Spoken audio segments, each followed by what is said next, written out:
하나님 감사합니다. 지난 3일간도 저희들 지켜주시고 이렇게 수요 신앙 강좌로 모일 수 있도록 은혜 주심에 참 감사드립니다. 하나님, 오늘은 우리가 가정 예배를 왜 드려야 되는지, 꼭 드려야 되는지 함께 나누고자 합니다. 오늘 강의를 통해서 각 가정의 예배가 회복될 수 있도록 은혜를 베풀어 주옵소서. 감사드리며 예수님의 이름으로 기도합니다. 아멘. 네, 우리 오늘 4강은 예배 우리 집에 머물다. 가정 예배를 왜 드려야 되는지, 꼭 드려야 되는지 함께 나눌 텐데요. 그 전에 앞서서 우리 또 복습 하도록 하겠습니다. 우리 3주 전에 한 건데요. 예배란 무엇이라고 했죠? 하나님의 계시와 은혜에 대한 인간의 이제 다 아시겠죠? 반응, 응답으로 성령 안에서 그리스도를 통하여 하나님께 드리는 전인격적인 헌신과 교제의 행위라고 했습니다. 그래서 또 다시 한번 안내드리면, 예배는 한 주간 하나님께서 주신 은혜에 감사하며 저절로 반응하는 것, 응답하는 게 바로 예배라고 했습니다. 그래서 우선순위가 우리가 반응해서 예배를 드리는 거지, 하나님이 이 예배 시간에 은혜 주면 제가 은혜 받고 안 주면 안 받을게요, 이게 아니라는 거예요.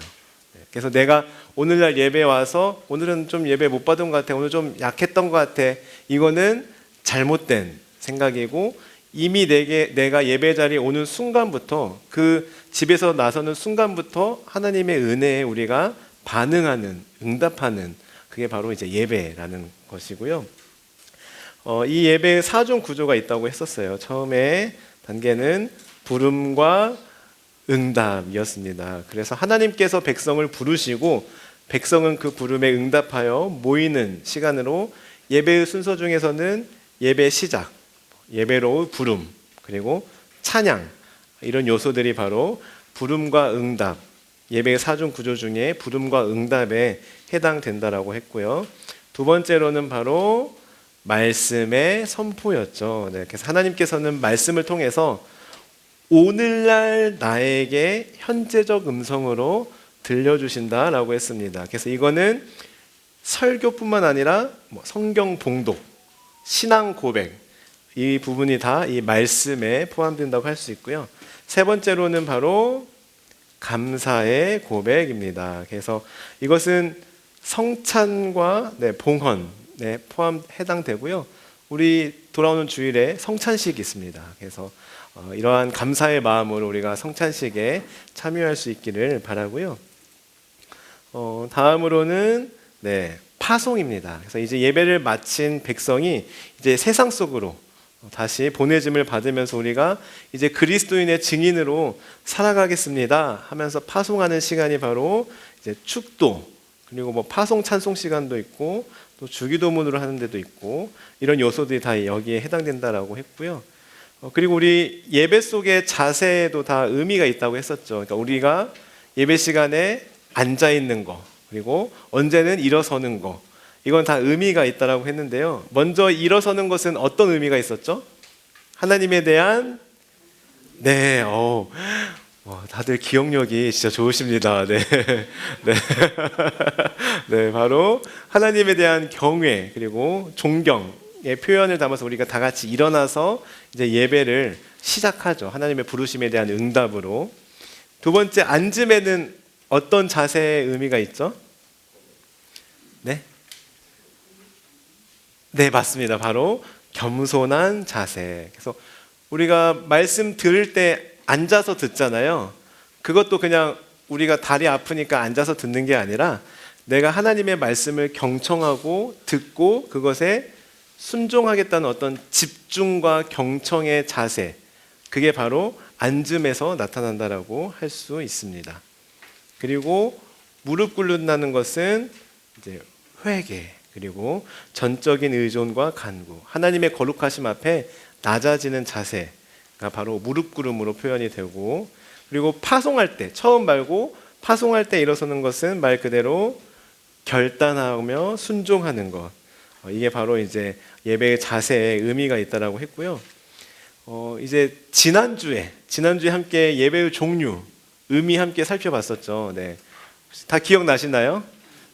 간략하게 한번 잠깐 살펴보면, 주일 예배는 초대교회에서 예수님을 기다리며 시작되었고, 그래서 우리가 지금 드려지는 각 주일은 작은 부활절이라고 불린다라고 나누었었습니다. 그래서 이 주일은, 주일 예배는 우리의 날이 아니라 주님의 날입니다. 이런 고백이 담겨 있고, 새벽 예배는 하루에 맞습니다. 하루의 시작을 하나님께 맡기는 신앙의 훈련, 그런 의미가 있고, 또 한편으로는 영적인 습관을 다지는, 습관을 형성하는 그런 훈련으로 또 볼 수 있습니다. 수요 예배는 일주일 중간에 있는 영적 쉼표, 신앙의 주간, 무엇을 유지하는 걸까요? 네, 맞습니다. 바로 리듬을 유지하고요. 그리고 영적 재충전의 시간. 그러니까 일주일의 한 가운데가 이제 수요일이잖아요. 그래서 이 수요 예배, 우리는 이제 이 수요 신앙 사경회를 통해서 우리가 이제 재충전하는 시간, 주간의 리듬을 말씀으로 유지하는 그런 의미가 담겨져 있습니다. 그래서 오늘 이 시간이 그런 영적인 재충전 시간이 되었으면 좋겠고요. 금요 철야 기도회는 성령의 임재와 능력을 간구하며 집중적으로 기도하는 시간입니다. 그래서 주로 이 금요는 이제 금요 성령 집회라는 타이틀이 많이 붙죠. 그래서 영적인 각성과 막 부르짖으며 막 기도하고 뭐 능력을 체험하는 이런 그런 분위기가 있는 금요 철야 기도회고, 그 다음에 부흥회죠. 부흥회는 회개와 헌신을 다짐하는 의미가 있고요. 그리고 말씀과 기도를 통해 영적 삶을 재정비하고, 그리고 공동체적으로 영적인 각성. 그러니까 우리가 교회 전체가 이 부흥회를 통해서 하나 되는, 다시 한번 우리가 영적으로 각성하는 그런 기회로 삼을 수 있는 좋은 그런 예배가 바로 이 부흥회라고 할 수 있습니다. 사경회도 있었죠. 사경회는 성경을 좀 더 이렇게 체계적이고 깊이 있게 공부하는 집중 성경 공부 집회로요. 부흥회가 체험 중심이라면 사경회는 맞습니다. 말씀 중심입니다. 그래서 자칫 우리의 신앙생활이 감정적으로 흐를 수 있는 것을 좀 이렇게 말씀으로 균형 잡힐 수 있도록 도와주는 이런 역할을 사경회가 하고요. 그래서 이 성경을 좀 체계적으로 배우는 그런 좋은 계기가 될 수 있습니다. 그래서 이런 여러 가지 예배가 있었지만 그때 결론은 뭐였죠? 우리가 예배는 많이 드릴수록 좋다라기보다는 내가 예배 하나하나를 어떤 마음과 어떤 자세를 가지고 드릴 것인가, 그것을 체크하면서 우리가 전통적인 예배의 틀을 지혜롭게 잘 해석하면서 본질은 지키되 형식은 유연하게 적용할 수 있어야 된다라고 같이 나누었었는데요. 우리 여기까지 지금 복습했는데 다 기억나시죠? 네, 다들 학창 시절에 다 공부 잘하셨을 것 같습니다. 그리고 한 가지 제가 양해 말씀 부탁드릴 것은, 지난주에 우리 끝날 때 천주교도 그러면 평일 예배가 있냐 질문을 했었는데요. 저희 친할머니가 천주교를 다니셨어요. 그리고 신자셨어요. 살아계실 때, 지금 돌아가셨지만 신자셨는데 굉장히 열심히 하셨는데 주일에만 항상 미사를 드려 갔었거든요. 저는 그래서 지난주에 되게 당당하게 천주교 주일만 드린다라고 했는데, 제가 혹시나 해서 찾아보니까 천주교도 평일 미사가 있대요. 그래서 매일 미사를 드린대요. 근데 이제 새벽에 드리는 성당도 있고 아니면 저녁에 드리는 성당도 있다라고 해요. 그래서 천주교도 평일에 미사가 다 있다는 점 다시 한번 안내 드리고요. 오늘은 이제 본격적으로 가정 예배에 대해 같이 나눌 텐데요. 먼저 질문을 하고자 합니다. 현재 우리 가정은 가정 예배를 드리고 있다. 혹시 손 들어 보시겠습니까? 이게 꼭 잘난 척하고 이런 게 아닙니다. 그냥 들으셔도 됩니다. 우리 집은 정말 가정 예배를 드리고 있다. 오, 대단하십니다. 그러면 우리 집은 가정 예배를 안 드리고 있다 하는 분은 그냥 발꼬락을 움직이시면 창피하니까. 그러면 우리 집은 가정 예배를 드리긴 드렸었는데 원래는 드렸는데 요즘은 못 드리고 있을 뿐이다. 네. 네. 그러면 나는 그래도 한 번이라도 우리 집은 가정 예배를 드려본 경험이 있다. 네, 감사합니다. 그러면 네, 마지막으로 나는 태어나서 단 한 번도 가정 예배라는 것은 드려본 적이 없다 하시는 분은 이번에도 발가락을 움직여주시면 네, 네. 네. 그러면 우리 가정 예배가 왜 중요할까요? 가정 예배를 꼭 드려야 할까요? 네. 어떠세요?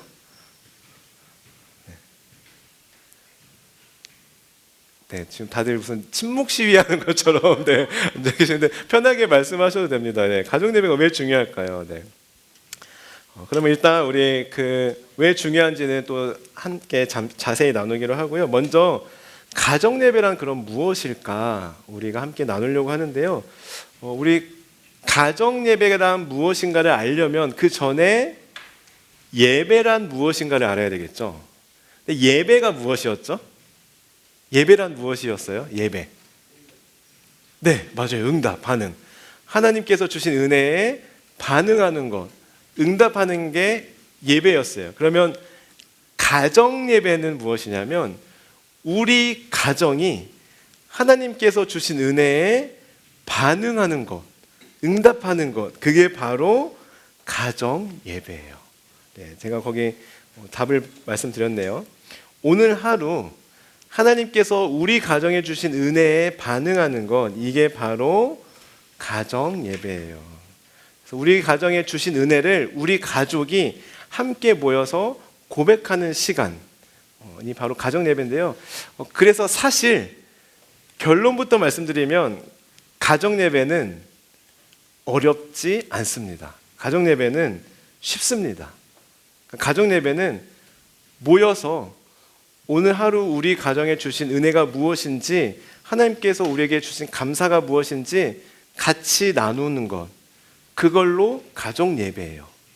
우리가 가정 예배를 생각하면 말씀, 대표기도, 설교, 주기도문, 찬송, 그래서 누가 오늘 대표기도를 할 것인지, 설교는 어떻게 해야 되는지, 막 복잡하고 어렵고 해서 가정 예배를 포기하게 되잖아요. 근데 그게 아니라 그냥 잠깐 시간을 내어서 가족이 모여서 오늘 하루 우리 가정에 하나님께서 베풀어 주신 은혜가 무엇일까? 당신은 뭐가 감사했어? 하나님께서 우리 가정에 오늘 어떤 은혜를 주신 것 같아? 라고 물어보고 함께 나누고 그 다음에 같이 기도하고 마치는 것, 그게 바로 가정 예배예요. 네. 그렇게만 해도 가정 예배예요. 네.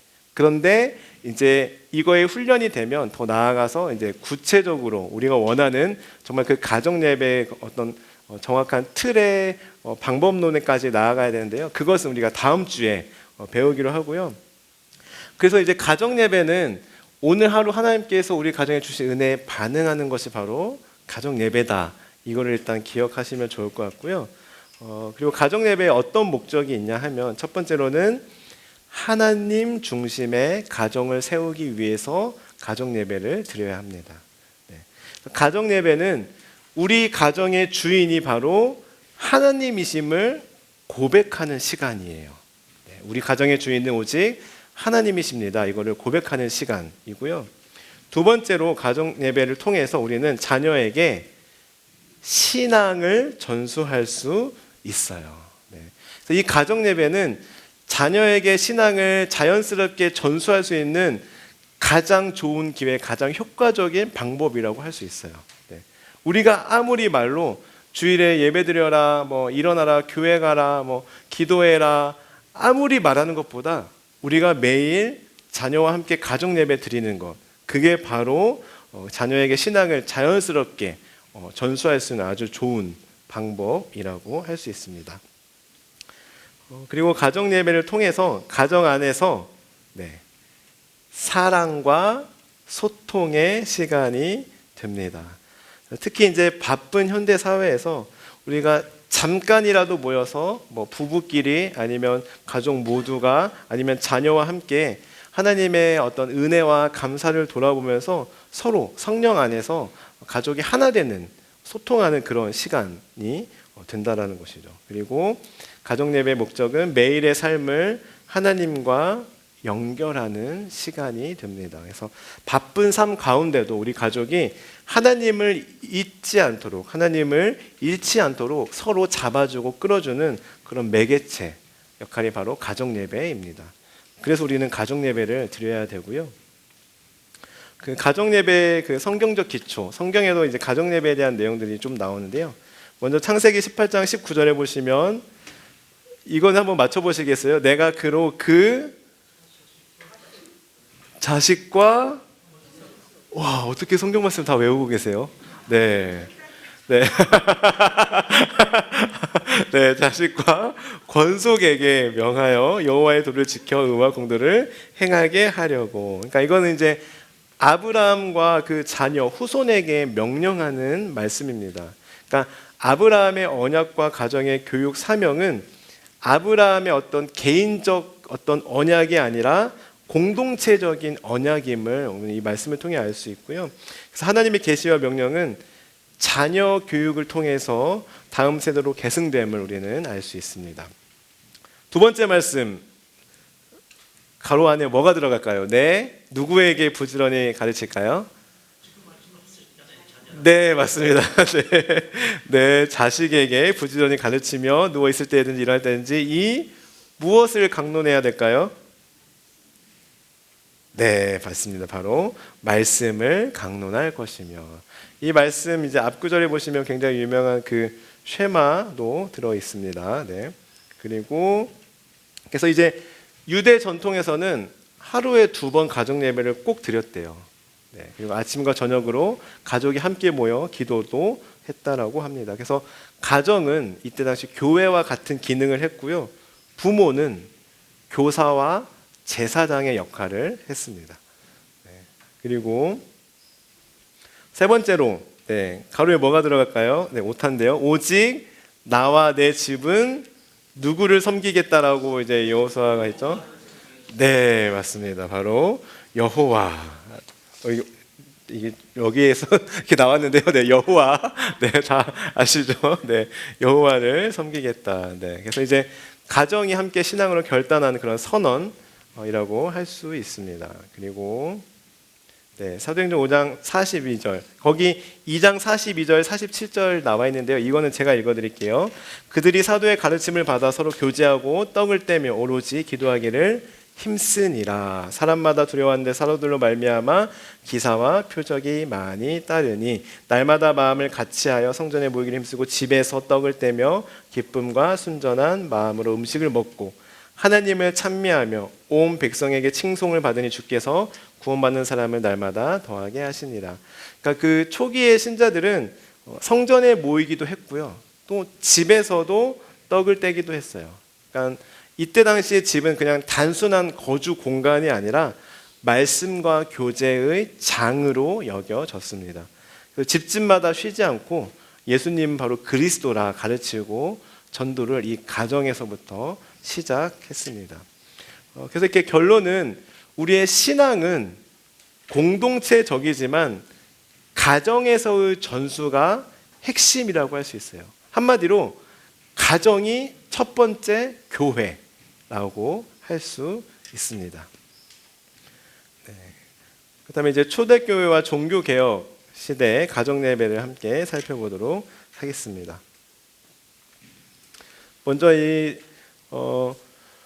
예수님께서 부활하신 후에 오순절 성령 강림으로 시작된 교회는요, 초기 수십 년간은 교회 건물이 없었습니다. 그래서 가정 중심으로 예배를 드렸습니다.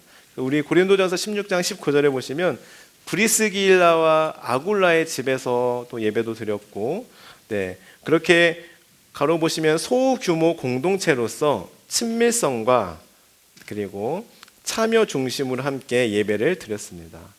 그래서 다시 말씀드리지만 이때 당시 가정은 그냥 우리 가족이 사는 곳, 우리 가족이 머무는 공간을 넘어서서 가정은 예수님의 몸을 이루는 공간, 그리고 말씀의 훈련장으로 여겨졌어요. 네.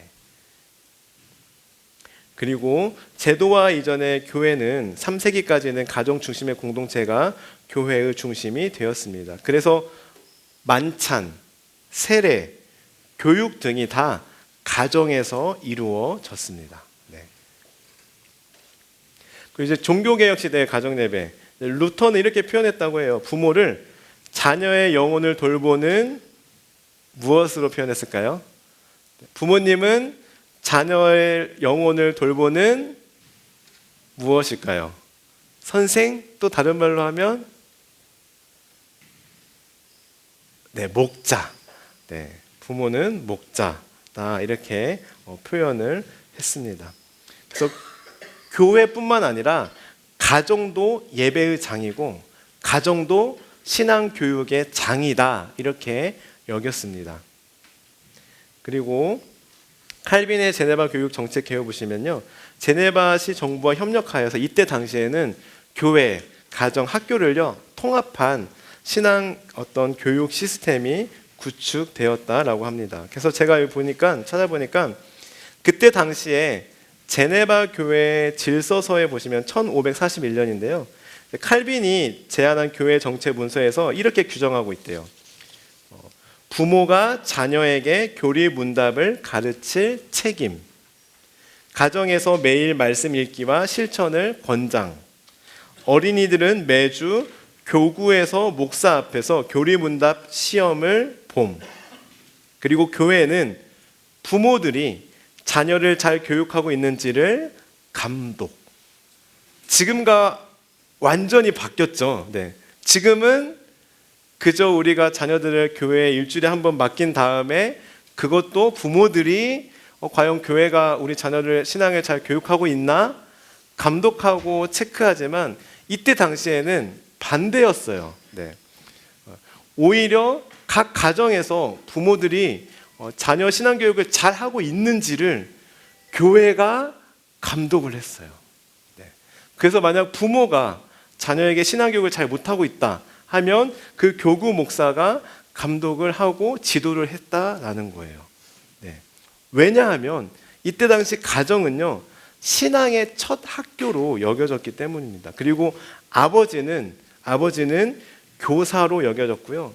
하나님을 아는 지식은 책이 아니라 바로 이 삶과 가정에서 시작된다라고 여겼기 때문에 그래서 예배의 교육과 회복은 가정에서부터 출발한다라는 이런 분위기, 이때 당시에는 이런 분위기가 있었습니다. 그리고 그렇다면 우리 이제 가정 예배를 드리면 무엇이 좋을지 한번 같이 살펴보도록 하는데요. 먼저 가정 예배를 드리면 신앙의 무리가 무엇이 깊어질까요? 신앙의 무엇이 깊어질까요? 신앙의 뿌리가 깊어집니다. 우리 가정 예배를 드리면 특히 이제 우리 여기는 포함 안 되겠지만 어리면 어릴수록 신앙의 뿌리가 깊어집니다. 우리 찬송 중에 그런 찬송이 있죠. 우리 일찍 주의 뜻을 따라서 살아가게 하시고 그 찬양의 가사처럼 우리가 가정 예배를 자녀가 어릴 때 드리면 드릴수록 그 신앙의 뿌리가 깊어진다라고 할 수 있고요. 또 가정 예배를 드리면요 자녀가 무엇으로 성장할까요? 자녀가 의사로 성장할까요? 가정이 잘 들으면 아니면 변호사로 성장할까요?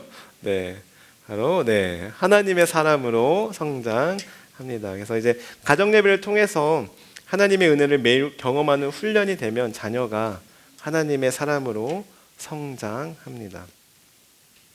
세 번째로 가정의 화목과 회복이 일어납니다. 그래서 가족이 아무리 바쁘더라도 함께 모여서 가정 예배를 드리면 모여서 서로 불평하고 짜증내는 시간은 줄어들고 오히려 화목해지고 서로를 위해서 기도하는 그런 시간이기 때문에 당연히 가정이 화목해지고 회복될 수밖에 없겠죠. 네 번째, 가정 예배를 드리면 자녀가 부모를 맞습니다. 공경합니다. 이거는 제가 예전에 정말 오래전에 그 한국에서 한 뉴스 기사를 본 건데요. 어떤 한 기독교 그 기관에서 여론조사를 했는데요. 가정 예배를 드리는 가정일수록 자녀가 부모를 공경한다라고 해요. 네. 그리고 기독교 교육 학자들도 가정 예배를 드리면 드릴수록 부모의 권위가 저절로 세워진대요. 네. 그래서 이 가정 예배를 통해서 가정의 질서가 세워진다라고 하였습니다. 생각해 보면 당연히 그럴 수밖에 없는 것 같아요. 우리가 아무리 내가 아빠로서의 권위, 엄마로서의 권위, 너 무조건 아빠한테 순종해야 돼, 엄마한테 순종해야 돼, 자녀에게 100마디 하는 것보다 우리가 함께 예배를 드리고 우리 가정에 베푸신 은혜를 같이 기억하며 나아갈 때 당연히 우리 부모님이 이렇게 하나님을 사랑하시는구나, 우리 부모님이 이렇게 믿음이 좋으시구나 하면서 당연히 자녀는 부모를 공경할 수밖에 없겠죠. 네. 그리고 가정 예배를 드리면 위기의 순간에도 중심을 잃지 않게 됩니다. 그래서 우리 가정 예배를 드리는 가정은 위기의 순간에 함께 고민을 나누고 그리고 그 고민을 가지고 함께 기도하기 때문에 위기의 순간에 중심을 잃지 않습니다. 네, 특히 우리 자녀를 둔 이제 부모의 심정은 우리가 이 자녀의 인생을 평생 함께 살아줄 수는 없잖아요. 평생 도와줄 수 없고 평생 함께 할 수 없어요. 그래서 우리는 하나님께 맡길 수밖에 없고요. 그래서 이 아이가 정말 힘들고 살아가면서 힘들고 어려운 순간을 만났을 때 내가 없어도 이 아이가 하나님을 찾으면서 하나님께 도움을 구하면서 그런 위기의 순간에 믿음으로 극복할 수 있도록 도와주는, 그게 바로 이제 부모의 역할이고 그게 바로 가정 예배의 유익이라고 할 수 있습니다. 이렇게 가정 예배의 유익에 대해서 우리가 아무리 말해도 지나치지 않을 정도로 매우 중요하다라고 할 수 있는데요. 그렇다면 가정 예배가 왜 어려울까요? 네. 가정 예배가 왜 힘들까요? 네. 우리 같이 살펴보기 전에 자유롭게 한번 말씀해 주시겠어요? 나는 이래서 가정 예배가 좀 힘든 것 같다, 이래서 가정 예배 드리기가 조금 어렵다, 어떤 것들이 있으세요? 한 마음이 안 돼요, 가족이. 네. 또 어떤, 그럴 수도 있죠. 네. 네? 언어가 안 통해요. 네. 신앙생활을 이제 나만 하고 있거나, 네, 이런 경우에 또 어떤 경우가 있을까요? 네? 네? 게으름. 맞아요. 게으름. 네. 또 뭐가 있을까요? 네? 네. 벌써 하신 거예요? 네. 네. 네. 네. 지금 다 말씀하신 게 다 포함되어 있는데요. 우리 한번 같이 보면요. 네, 오늘날 가정 예배가 무너진 이유는 우리 권사님께서 말씀하신 바쁜 일정. 네. 가족 모두가 다 바빠요, 요즘에는. 네. 네, 각자 바쁘고 또 맞벌이 부부도 늘어났고요. 또 자녀들도 바쁘고요. 네. 근데 우리가 아무리 바빠도 양치질은 하잖아요. 그렇죠? 네. 아무리 바빠도 오줌은 싸요. 그렇죠? 네. 그러니까 아무리 바빠서 밥을 못 먹을 수 있어요. 너무 바쁘면 한 끼 정도 거를 수는 있는데 아무리 바빠도 우리가 양치질은 하고 소변은 봐요. 네. 그런데 그 양치질하는 시간 3분이라고 했을 때 아까도 말씀드렸듯이 가정 예배는 같이 모여서 오늘 우리 가정에 베푸신 은혜를 같이 돌아보고 고백하는 시간이기 때문에 긴 시간이 걸리지 않아요. 네. 그래서 오늘 이 강의를 통해서 가정 예배가 정말 중요하구나, 이런 유익이 있구나를 우리가 알았으면 바쁜 일정은 이제는 핑계가 될 수 없다라는 거죠. 네. 두 번째로는 영적 우선순위에 혼란이 있기 때문입니다. 저는 이게 가장 큰 원인이라고 생각하는데요. 네. 우선순위를 안다면, 정말 중요한 게 뭔지 안다면, 가정 예배가 얼마나 중요한지를 먼저 내가 알고 있다면 어떻게 해서든 가정 예배를 드릴 수밖에 없어요. 예전에 저 아직도 기억나는데요. 어떤 강사분이 오셔가지고 그런 질문했어요. 여러분 가정에서 성경책 하루에 얼마나 읽으세요? 라고 질문했어요. 그리고 가정에서 하루에 얼마나 기도하세요? 라고 물어보셨어요. 그러면서 하시는 말씀이, 만약에 성경을 한 장 읽을 때마다 10,000원씩 준다고 하면 여러분은 하루에 얼마나 성경을 읽겠습니까? 여러분, 한 장 읽을 때마다 10,000원 준다고 하면 몇 장 읽으시겠어요? 네. 저는 하루 종일 읽을 것 같아요. 네. 하루 종일. 네. 네. 그리고 하루에 1분 기도할 때마다 10,000원씩 준다고 하면 몇 분 기도하시겠습니까? 라고 질문했어요. 여러분, 하루에 1분 기도할 때 10,000원, 네, 10불 누군가 준다고 하면 혹시 몇 분 기도하시겠어요? 네. 저는 만사 다 제쳐놓고, 네, 정말 기도에, 정말 오로지 기도에 힘쓸 수 있을 것 같아요. 네, 네, 네, 마찬가지예요. 네, 정말 우리가 그 기도와 말씀의 중요성을 안다면, 우선순위를 안다면, 그게 얼마나 귀하고 얼마나 복인지를 안다면 우리는 기도할 수밖에 없고 말씀을 읽을 수밖에 없다라는 것이죠. 그러나 그 우선순위, 이 중요성이 밀려 있기 때문에, 뒤로 가 있기 때문에 우리는 가정 예배를 못 드리기도 합니다. 네. 세 번째로는요, 부모의 신앙적 무엇이 부족할까요? 바로 자신감. 네, 그래서 우리가 가정 예배를 하면 아까도 말씀드렸지만 뭔가 이렇게 말씀을 전해야 된다라는 부담감, 그리고 나는 말씀에 대한 지식이 없다라고 생각하기 때문에 우리가 가정 예배를 이제 미루기도 하죠. 그리고 혹시나 가정 예배 드리면서 자녀가 나한테 질문하면 어떡하지? 하면서 그거에 대한 두려움도 있는데요. 근데 사실 가정 예배는요, 우리 가정이 아까도 말씀드렸지만 우리가 어떤 뭐 말씀을 전하고 이런 시간보다 가장 중요한 핵심은 하나님께서 우리 가정에 주신 은혜에 반응하고 고백하는 거기 때문에 그런 부담감 없어도 돼요. 어렵지 않아요. 그리고 다음 주에 좀 더 구체적인 방법론을 말씀드리겠지만, 요즘에는요, 그 시중에 가면 가정 예배 책도 굉장히 다양하게 굉장히 잘 나와 있어요. 1년 52주치가 그대로 나와 있고요. 어떻게 하면 되는지, 그리고 설교문도 다 그대로, 가정예배 설교문도 다 나와 있어요. 네, 그래서 그거 가지고 같이 예배 드려도 충분할 정도로 굉장히 잘 나와 있거든요. 그렇기 때문에 우리 부모님들께서 자신감을 가지셔도 돼요. 네. 자녀가 질문했을 때 몰라도 돼요. 네.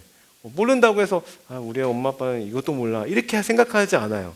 오히려 엄마 아빠는 잘 모르겠네. 근데 아빠가 한번 찾아볼게. 근데 너 그런 질문도 하고 참 대단하다, 기특하다, 이렇게 하시면 돼요. 네. 네. 저도 강의를 준비하면서 질문하면 어떡하지? 하면 약간 이런 두려움이 있지만, 모르면 모른다고 대답하면 되고, 아까도 틀린 경우도 있을 수 있고, 그럴 때는 또 다시 말씀드리면 되고 하기 때문에 어쨌든 자신감을 가지고 하시면 됩니다. 그리고 예배에 대한 오해가 있기 때문에 가정 예배를 못 드리기도 해요. 교회에서 예배 드리면 됐지. 오늘 새벽 묵상 했는데 그거면 충분해, 이렇게 생각하기 때문에 가정 예배를 못 드리는 경우도 있습니다. 그래서 예배는 이제 꼭 교회에서만 드리거나 내가 한 번만 하면 된다라고 생각을 하는데요.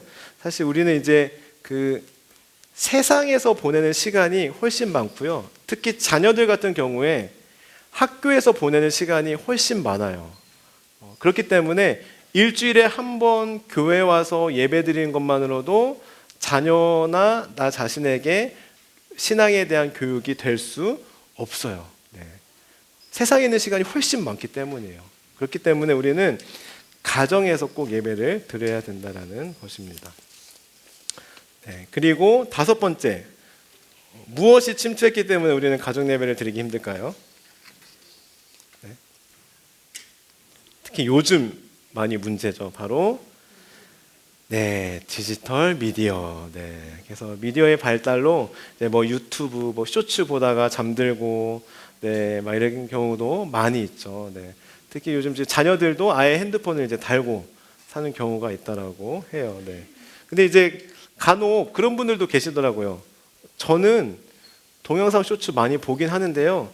늘 교육적인 영상, 그리고 늘 말씀만 봐요. 그렇기 때문에 저는 괜찮아요. 저는요, 설거지할 때도 틀어놓고, 저는 잘 때도 그거 들으면서 자고 하기 때문에 괜찮아요. 라고 하시는 분들도 있어요. 그것도 좋지만, 그러나 그거 하는 시간 중에서 잠깐 짬을 내서 가정 예배를 드리는 게 훨씬 더 우리의 신앙에는 유익하다라는 거죠. 네.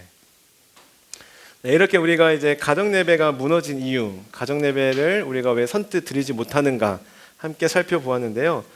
그렇다면 이제 가정 예배를 어떻게 시작할 것인가? 네. 이 가정 예배 너무 좋은 것 같아. 들어보니까 굉장히 유익해. 그래, 가정 예배 드리면 좋지. 근데 또 나는 여태까지 가정 예배 드린 적이 많이 없는데 어떻게 시작을 하지? 내가 가정 예배 드린다고 했을 때 갑자기 자녀들이 왜 갑자기 아빠 엄마 안 하는 짓 하세요? 이렇게 뭐라고 하면 어떡하지? 네, 우리 배우자가 갑자기 왜 뭐 잘못 먹었어? 이러면 어떡하지? 그런 고민이 있을 수 있잖아요. 어떻게 우리가 가정 예배를 시작하고 회복할 것인가 함께 살펴보면요. 처음에는 회복은 바로 결단으로 시작됩니다. 그래서 일단은 내가 결단해야 돼요. 네. 오늘 강의를 들었으면 가정 예배가 이렇게 중요하구나. 가정 예배의 중요성을 알았으면 일단 결단해야 돼요. 네. 네. 그러니까 오늘 가서 일단 가정 예배 안 드리셔도 돼요. 그 전에 드리기 전에 일단 마음을 먹어야 돼요. 결단을 해야 돼요. 네. 마음 먹어도 일단은 시작한 거거든요. 그래서 뭐 예를 들어서 우리가 다이어트 생각했을 때 나 언젠가 살 뺄 거야. 이거보다는 나 내일부터 다이어트 할 거야. 이게 훨씬 더 효과적이에요. 네. 막상 내일 가서 또 안 할 수도 있겠지만 그럼에도 불구하고 그냥 추상적으로 나 언젠가는 살 뺄 거야. 그래, 건강 중요하지. 이거보다는 내가 내일부터는 반드시 다이어트 해야겠다 하고 결단해야 돼요. 가정예배도 마찬가지예요. 가정예배 중요한 것 같아. 언젠가는 한번 해봐야겠다. 이게 아니라 오늘부터 한번 해봐야지. 일단은 결단, 마음 먹는 게 중요하다라는 거고요. 그리고 삶의 중심을 다시 하나님께 두어야 합니다.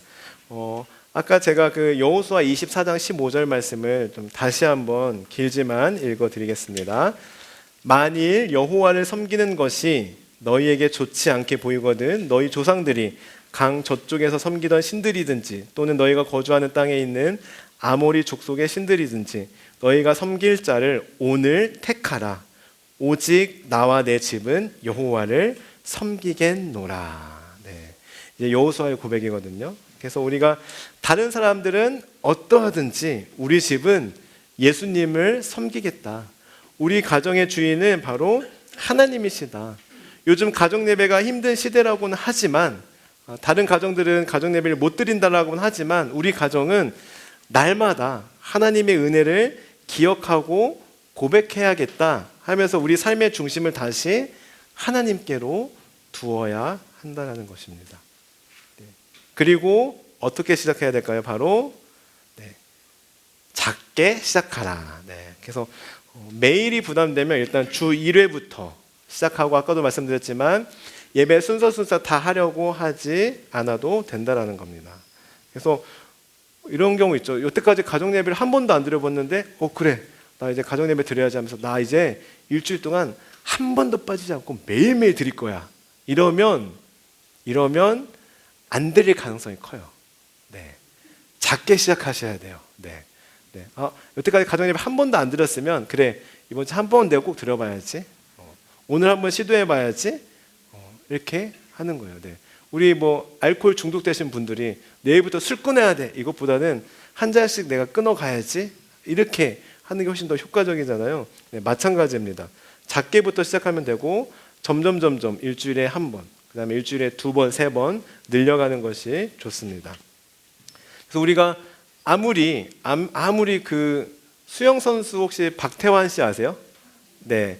박태환 선수의 수영 영상을 아무리 우리가 수천 번, 수만 번 봤다고 하더라도 내가 직접 수영장에 가서 수영을 안 해보면 내 수영 실력은 늘어날 수가 없어요. 네. 그래서 일단은 수영장에 가보는 것. 내가 지금 당장은 막 박태원처럼 해야지 이게 아니라 일단은 수영장에 가보는 것부터 시작을 하는 거예요. 작게 시작을 해야 되고요. 그리고 두 번째로는 같이 그리고 함께 시작해야 합니다. 그래서 부부가 함께, 그리고 부모와 자녀가 함께, 그리고 손주와 함께 이렇게 시작해야 됩니다. 물론 혼자 드리는 것도 가정 예배입니다. 내가 만약에 우리 가정에 지금 혼자다, 그리고 뭐 내 배우자가 갑자기 뭐 출장을 갔다거나 자녀들은 지금 출가했다, 그래서 하루 24시간 기준으로 했을 때 오늘은 나 혼자만 있는 날이다, 그러면 나 혼자 가정 예배를 드려도 그것은 가정 예배예요. 그러나 만약에 배우자나 가족들이 함께 있는 그런 시간이 있다면 함께 하는 게 중요합니다. 왜냐하면 혼자서는 꾸준히 할 수가 없어요. 네. 근데 이거는 가정 예배뿐만 아니라 신앙생활이 공동체적이어야 합니다. 신앙생활은 나 혼자 할 수가 없어요. 그래서 우리가 각 마을도 들어가면 훨씬 유익한 이유가, 내가 때로는 신앙생활에 좀 지칠 수가 있어요. 신앙생활은 아무리 믿음이 좋아도 항상 잘할 수가 없어요. 때로는 넘어질 수도 있고요, 지칠 수도 있어요. 그러면 그때 좀 더 그 당시에 신앙적 여유가 있는 사람이 같이 끌어주고 세워주면서 가는 거고, 반대로 내가 오히려 신앙적 여유가 있고 다른 사람이 힘들어하면 끌어주고 이렇게 가야 신앙생활을 오래 건강하게 할 수 있지, 나는 나 혼자 사는 걸 좋아해, 나는 혼자 있는 게 좋아, 나는 오히려 다른 사람하고 있으면 오히려 괜히 부딪히고 상처받아 하면서 이걸 공동체를 피하면 안 돼요. 네. 더 크게 봤을 때는 공동체에서 함께 신앙생활하는 것이 더 건강하게 할 수 있다는 것을 우리가 꼭 기억해야 되고요. 그래서 가정 예배도 함께 시작해야 합니다. 다섯 번째로 가정 예배는 지속적으로 해야 합니다. 그래서 우리가 짧게 하더라도 규칙적으로 가족 루틴을 만들어서 해야 되고요. 처음부터 너무 거창하게 하려고 하지 마시고, 아까 말씀드린 대로 뭐 3분 이내로 잠깐 모여서 오늘 당신 하나님께서 어떤 은혜 주셨어? 오늘 하루 어떤 게 감사했어? 서로 물어보고 나는 이게 감사했어. 나는 하나님께서 우리 가정에 이런 은혜를 주신 것 같아 하면서 같이 나누고 같이 기도하고 마치면 됩니다. 중요한 것은 지속적으로 꾸준히 하는 것이 좋습니다.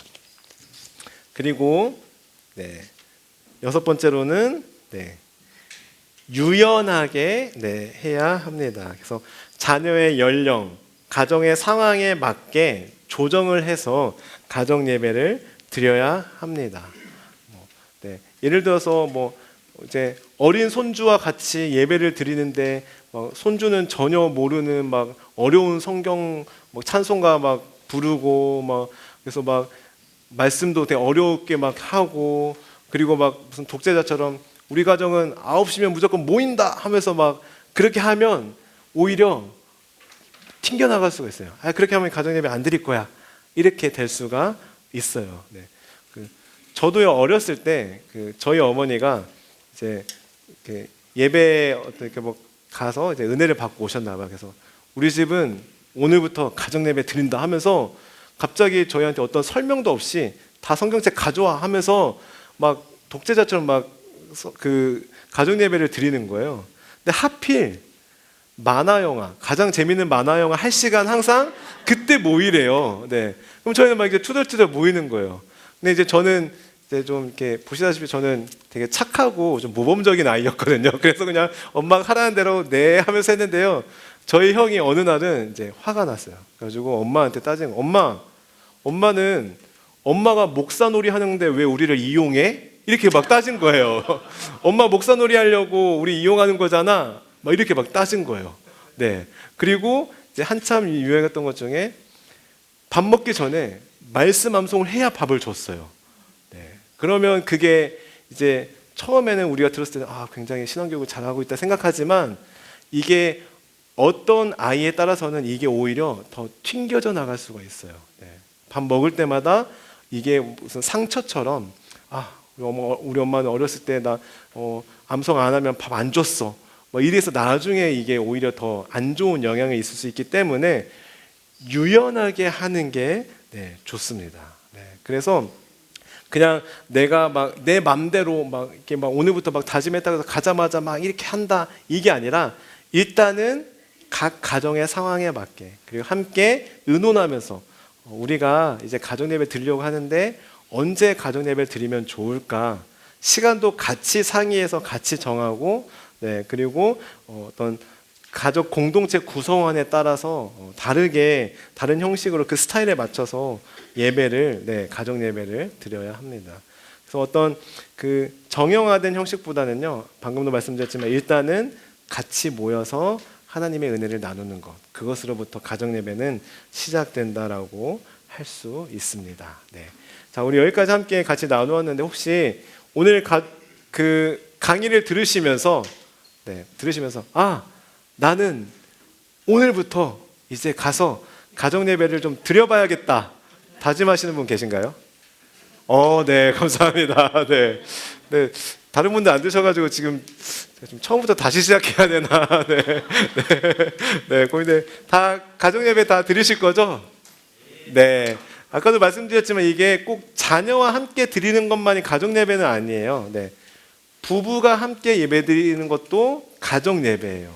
네. 그래서 어렵지 않아요. 우리 가정 예배 드립시다 이게 아니라 잠깐 우리 앉아봐, 이야기 좀 하자 하면서 오늘 당신은 어떤 게 감사했어? 하나님께서 우리 가정에 어떤 은혜를 주신 것 같아? 라고 물어보고요. 그렇구나. 이때 중요해요. 응답을 먼저 가정 예배 드리자고 제안한 분이 반응을 잘 해주셔야 돼요. 그래서 평소에 가정 예배 안 드리다가 우리 한번 가정 예배 드려보자 했는데 이제 남편에게 당신은 오늘 어떤 게 감사했어? 어떤 은혜가 감사했어? 했을 때 나는 오늘 뭐 이러이러한 점이 감사했어 했는데 이제 그게 뭐가 감사해? 하면서 약간 이러면 안 돼요. 그러면 다음부터는 가정 예배를 드릴 수가 없어요. 네, 그래서 그럴 수도 있겠구나. 와, 그래. 들어보니까 나도 그 점이 참 감사한 것 같아. 하나님 참 감사하다. 이렇게 반응하신 다음에 나는 이러한 점이 참 감사했어. 나는 오늘 하나님께서 우리 가정을 지켜주시고 우리 자녀들이 갑작스럽거나 어려운 상황 당하지 않고 이렇게 건강하게 잘 자라주는 게 감사하다라고 나는 느꼈어. 우리 함께 기도하자 하고 기도하고 마치시면 돼요. 네. 쉽죠? 네. 어떻게 하면 가정예배 드리시겠습니까? 네. 네. 그래서 오늘 한번 꼭 집에 돌아가셔서 가정예배를 한번 시도해 보셨으면 좋겠고요. 그 자녀랑 아니면 손주가 오랜만에 왔을 때 그때도 같이 한번 시도해 보세요. 그거는 제가 다음 주에 손주들하고는 어떻게 가정예배를 드려야 되는지, 또 자녀들하고는 어떻게 가정 예배를 드려야 되는지를 좀 구체적으로 제가 한번 설명해 드리도록 하겠습니다. 그래서 다음 주에는 가정 예배를 어떻게 드려야 되는가, 오늘은 가정 예배를 왜 드려야 되는가, 꼭 드려야 되는가에 대해 나눴다면 다음 주는 어떻게 좀 더 구체적으로 가정 예배 어떻게 드려야 되는지 설명드리도록 하겠습니다. 혹시 가정 예배 관련돼서 궁금하신 사항 있으실까요? 네. 같은 시간에 네. 따로 드리면 가정 예배가 아닙니까? 같은 시간에 따로 드려요? 왜 따로 들으시죠? 각자 네. 네. 네. 따로 이제 또 성경도 읽고 네네. 기도도 하고 이제 이렇게 네네. 같이 하면 좀 네. 잘 안 되고 쑥스럽고. 네. 근데 각자 하시는 것도 일단은 굉장히 좋은 건데요. 그래도 일단은 아까도 말씀드렸지만 일단 두 분이 함께 일단은 우리 가정에 베푸신 은혜를 같이 나누신 다음에 그 다음에 따로 가셔서 따로 기도하시고 따로 말씀 묵상하시면 될 것 같아요. 근데 일단은 그래도 잠깐이라도 시간을 내서 진짜 하나님께서 우리 가정에 주신 은혜를 좀 같이 고백하는 그런 시간이 있는 게 바로 이제 가정 예배인 것 같아요. 네. 네. 혹시 또 있으신가요? 네. 네. 네? 제 집이요. 제가 태어난 곳. 어딘데요? 여기 보면 그 식구장에 있을 때 내가 그로 인한 자식과 건성에 대하여 여호와의 도를 지켜 네. 우리 의의 공도 공도가 지금 옛날에 미연에 있는 공도 룩이 됐어요. 저 공도. 저는 지금 이게 무슨 말인가? 네. 공도가. 그게 유명한 곳이군요, 공도가. 네. 감사합니다. 네. 네. 네. 혹시 또 이제 가정 예배 드시는데, 네. 네. 궁금하신 사항 있으실까요? 네. 네. 공도가 뭘까? 우리 담임 목사님께 한번 질문해보자. 네, 네네. 네네. 네. 맞습니다. 네. 감사합니다. 네. 네. 네.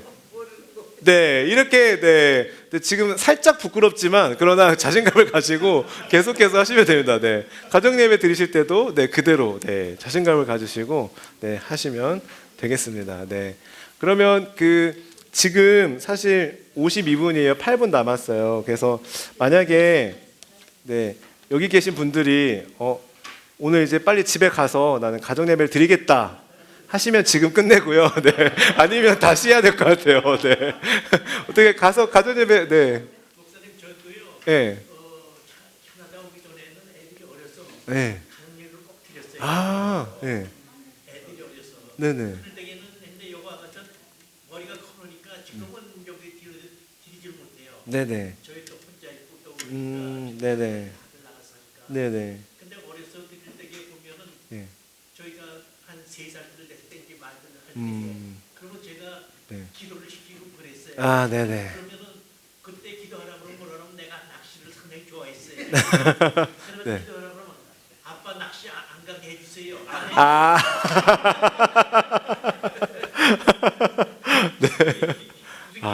하고 그랬어요. 네네. 그런 게 생각이 나네. 맞아요. 가정예배는 근데 아마 자녀들도 다 기억하실 거예요. 네. 예, 예. 네네. 네? 영어로요? 영어로 어떻게 해야 될까요? 저도 잘 못한. 네. 네.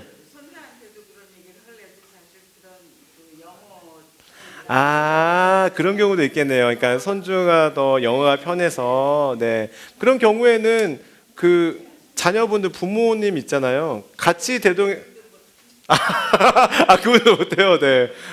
그러면 제가 한번 한 주간 좀 그 부분은 제가 생각을 못했네요. 한번 좀 연구해 볼게요. 과연 그 영어가 더 자연스러운 손주들과 어떻게 예배를 드릴 수 있을까?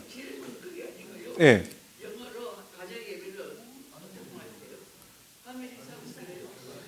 네, 패밀리 워십인 것 같은데. 네, 네.